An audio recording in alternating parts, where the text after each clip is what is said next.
Ja, liebe Zuschauer, heute wird es wieder richtig interessant. Ja, Topaz Video AI, mittlerweile in der Version 6.2.0.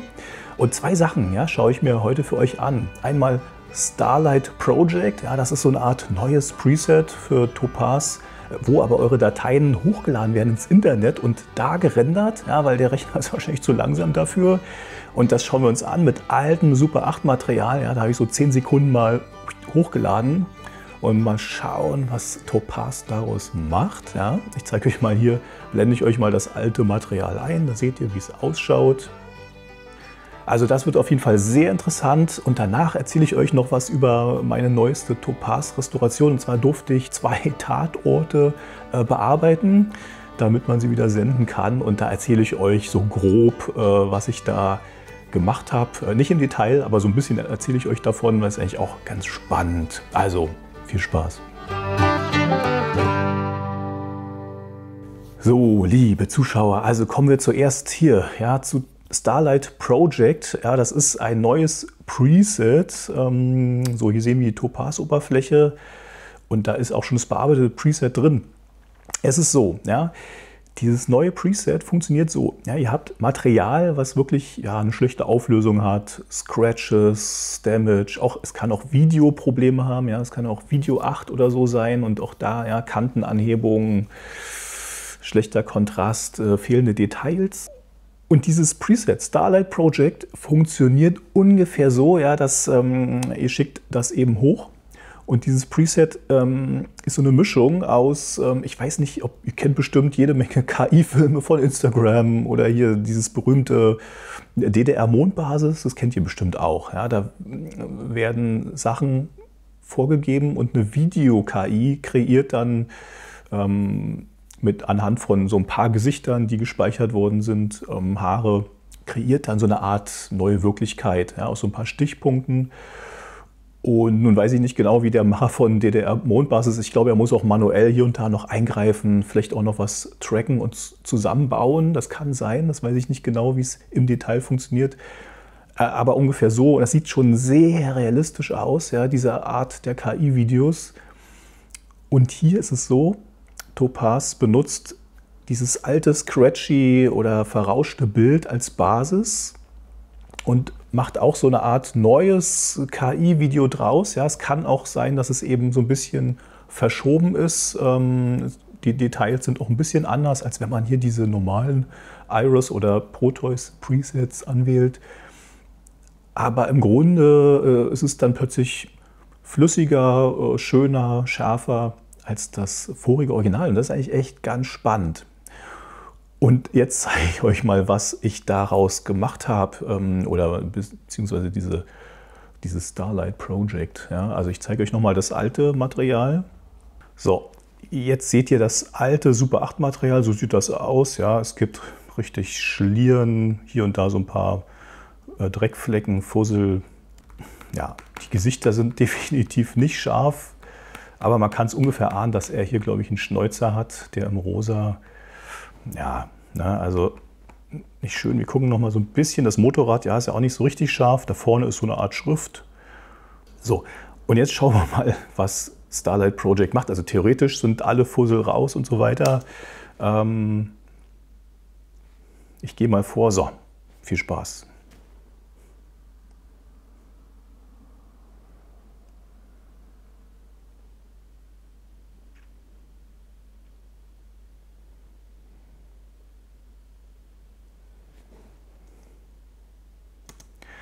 So, das waren die 10 Sekunden.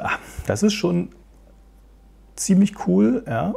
Also wenn ich mir das hier anschaue, gerade wenn die Kamera nicht so viel wackelt. Wir haben hier die Gesichter, man sieht sein Schnurrbart, die Haare. Das Motorrad sieht sehr gut aus. Das ist schon echt krass. Andererseits, es sieht auch ein bisschen künstlich aus. Es ist ein bisschen zu glatt. Ja. Die Gesichter haben auch so ein bisschen was Künstliches. Und wir haben ein Problem. Das Originalmaterial war also Super 8, abgetastet auf Mini-DV. Das sind 50i. Und da wurden diese 18 Bilder pro Sekunde, glaube ich, zeitlich so aufgeteilt, dass es zeitlich funktioniert. Aber da gibt es eben manchmal Doppelframes. Manche Frames sind doppelt zu sehen. Und das ist ein bisschen schwierig für die KI. da was hinzukriegen. Und da sieht man bei bestimmten Einstellungen auch, also bei bestimmten Frames, hier, er dreht sich hier in der Mitte, er mit dem Rosa. Ja, okay. Und man sieht, ja, diese Software oder dieses Preset da bei den Rechnern scheint auch so eine Art Morphing zu nutzen. Ja, das kann man hier auch machen unter Stabilisierung. Da gibt es dieses Jittery Motion. Das Käkchen kann man anwählen und dann sind auch ziemlich viele Fussel weg. Ja, so ein kleiner Trick. Allerdings morpht das Ganze auch so ein bisschen. Also wenn da so eine Handbewegung ist und da fehlt dann mal so ein Frame, ja, dann kann das so ein bisschen schmieren. Und das sehe ich hier bei den Überblendungen. Ja, das ist so ein typisches Indiz dafür.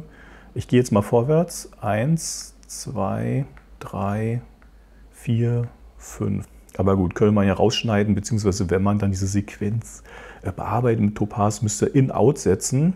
Am Anfang des Schnitts, am Ende. Dann habt ihr auch nicht diese Morphing-Überlappung. Ja, das ist natürlich wieder mehr Handarbeit, mehr Clips, mehr Schnipsel. Nicht so praktisch. So, nun habe ich das aber mal angepackt und habe es da nochmal durch Topaz geworfen. Und zwar habe ich es ein bisschen stabilisiert. Die 25p habe ich gelassen. Ja, es ist ja 25p HD habe ich draus gemacht. So, und zwar, dann habe ich noch so ein bisschen Rauschen draufgepackt und ein bisschen Iris, dass die Schärfe nochmal vielleicht schöner wird. Und das Rauschen soll wieder so ein bisschen Richtung Super 8 gehen. Also ich versuche jetzt wieder einen Schritt zurückzugehen, dass das wieder ein bisschen mehr natürlicher wird, wie so ein Super 8 Bild. Und mal gucken, was da passiert ist. So, ihr seht schon, ne, ich habe ein bisschen stärkeres Korn drauf gemacht. Ja, Gesichter werden irgendwie nicht besser durch Iris.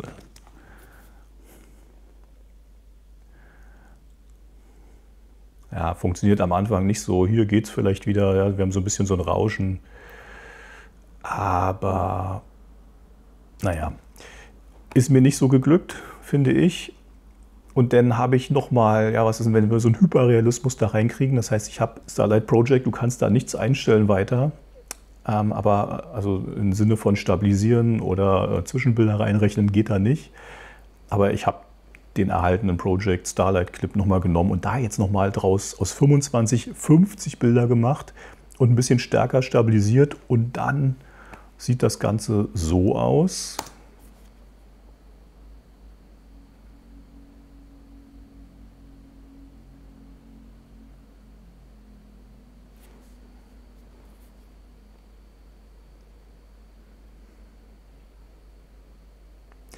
Naja, auf jeden Fall interessant, ein Experiment. Ich bin noch nicht so richtig überzeugt. Ne? Also Starlight Project, also was auch so Gesichter und so betrifft, da hatte ich jetzt mir ein bisschen mehr erhofft, dass es schöner wird. Dieses Gegenständliche mit dem Motorrad ist schon eigentlich ziemlich cool, ja? Aber der Rest mit den Gesichtern, das hat mich jetzt noch nicht so überzeugt. Aber da erwarte ich eigentlich eine ganze Menge von. Schade ist eben durch das Starlight Project, ja, ihr zahlt dann wieder extra Coins. Ja, ihr müsst dann Coins einkaufen und habt dann so eine Art Budget. Und nur so könnt ihr dieses neue Preset nutzen, leider. Ja. Also mir wäre es ja lieber, es wäre hier integriert. Und die Frage ist, habe ich das Starlight Project auch bei der Tatort-Sache benutzt?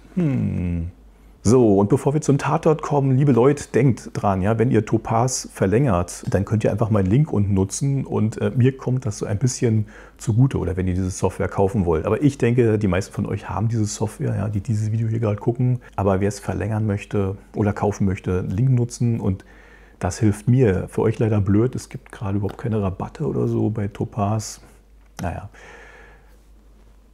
So, und damit kommen wir jetzt zu der Tatortbearbeitung. Da zeige ich euch jetzt keine Bilder weiter. Dieses berühmte Tatort-Vorspannbild sollte reichen. Ich erzähle euch ganz grob, ja, was ich da gemacht habe. Also es geht um 2 Tatorte. Ja, einmal der Phoenix-Stil, ja, eine Reuter- und Zorowski-Tatortfolge. Und der zweite Mann, ebenfalls Reuter-Zorowski. Und zwar sind das Winfried Glatzeder und Robinson Reichel als Kommissare. Und es ist so, ja, diese Tatorte, die wurden 1996 bis 1998 gedreht. Ja, das waren insgesamt 12 Folgen. 2 davon sind im Giftschrank verschwunden und 10 darf der ABB noch senden. Und 2 haben wir davon jetzt bearbeitet. Mal schauen, wie es wird. Und ihr könnt sie auch sehen. Sie kommen am Montag, der 21. April, und darauf, glaube ich, am Samstag, und zwar 22 Uhr. Und am Samstag um 20:15 Uhr dann der zweite, und das ist dann der zweite Mann. So, die beiden kommen, könnt ihr euch auch anschauen, ja, was ich da gemacht habe. Ihr könnt auch gerne eure Meinung dazu kommentieren, ja, das würde mich freuen. Und kurz dazu, die sind damals auf Digibeta gedreht worden, also in 4:3 Fernsehauflösung, also 16:9. Aber es liegt dann 4:3 anamorphotisch vor. Ja, aber dadurch konnte man die ganzen Pixel dieses Speicherplatzes nutzen.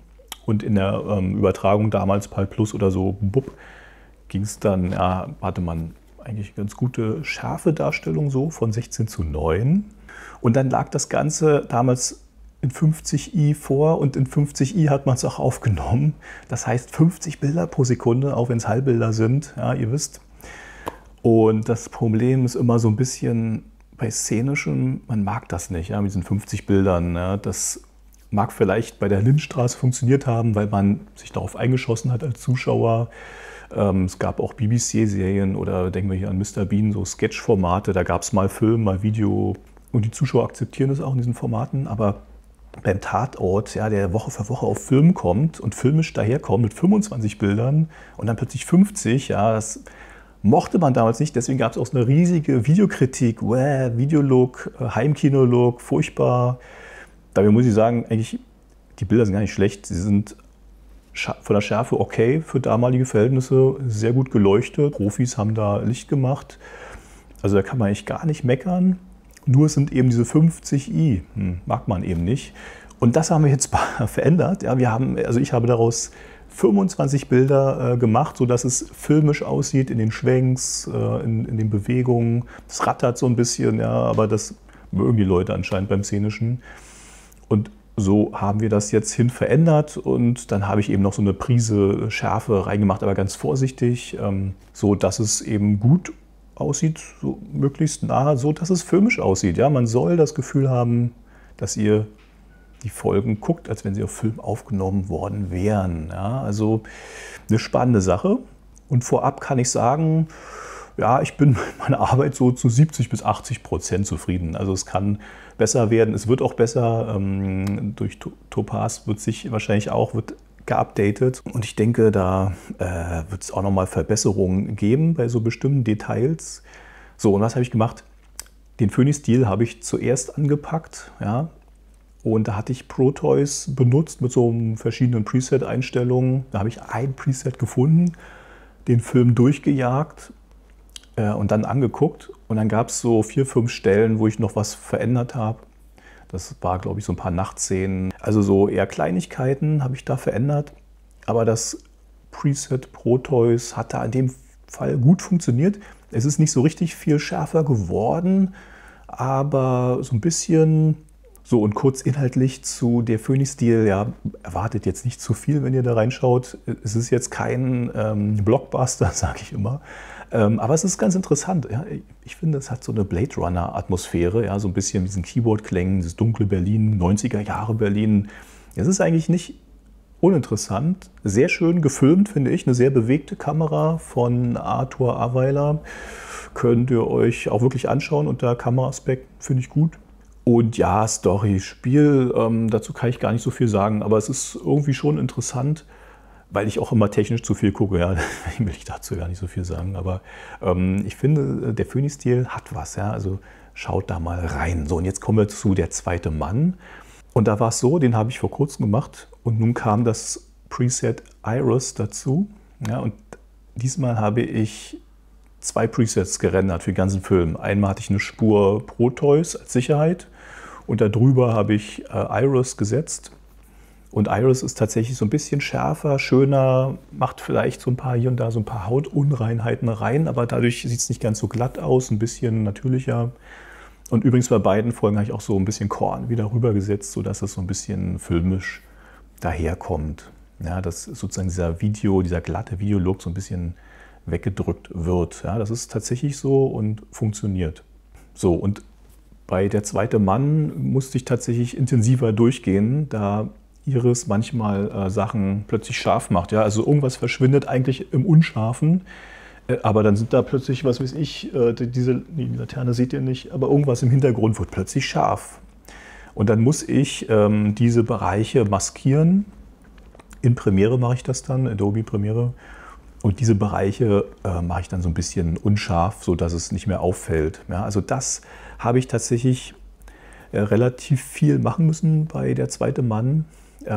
Teilweise auch bei Gesichtern, aber viel bei Hintergründen, Schriften auch. Ja, da musste ich dann auch bei Schwenks Bereiche tracken, unscharf machen oder ich habe dann Proteus da verwendet, je nachdem. Also Proteus hat es auch nicht immer so gut hinbekommen.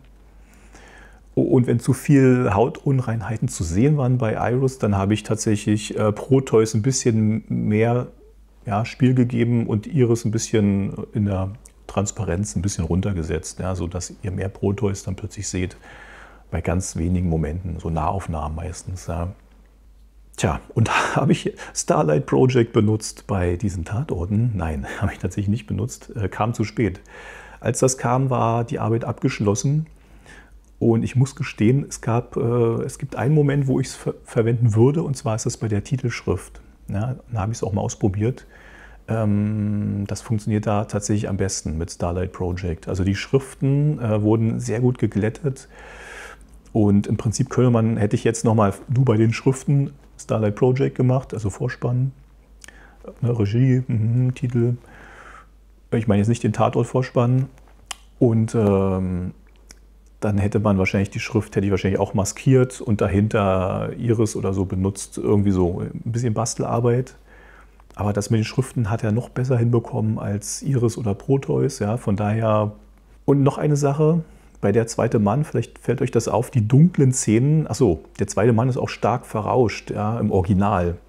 Da hat man wahrscheinlich oft 6 oder 9 dB reingekloppt, keine Ahnung. Und dadurch gibt es ein starkes Rauschen hier und da, nicht immer, aber auch bei Tagszenen. Und vielleicht hat man es auch gemacht, damit so ein bisschen Rauschen, dass man wie so eine Filmemulsion, aber es funktioniert tatsächlich überhaupt nicht. Sieht eigentlich nicht schön aus.